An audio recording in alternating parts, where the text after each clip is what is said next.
জীবনে এমন কিছু মানুষের সাথে সম্পর্ক করবেন না যে মানুষের ক্যারেক্টার সমস্যা আছে বা একবার ভুল করছে সেকেন্ডবার তাকে ভুল করার সুযোগ দিবেন না।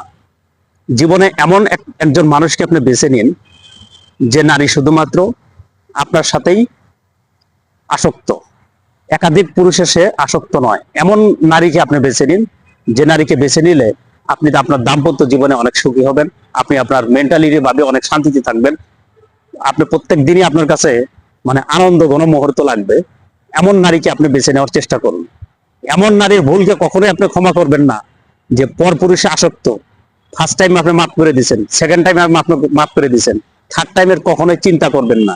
এমন মানুষ যদি আপনার লাইফে থাকে তাহলে আপনি এখানেই সম্পর্ক সেট করে দেন। আর তা না হলে একটা সময় কিন্তু আপনি আপনার লাইফটা নিয়ে, আপনি আপনার জীবনটা নিয়ে কিন্তু অনেক মানে ধ্বংসের মধ্যে পড়ে যাবেন।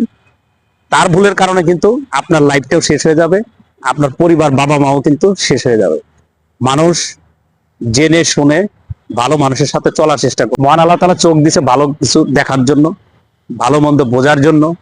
এই ভালো মন্দ এবং দেখে শুনে কিন্তু একটা মানুষকে কিন্তু গ্রহণ করা উচিত। আর তা না হলে কিন্তু জীবনটা কিন্তু একদম শেষ হয়ে যাবে।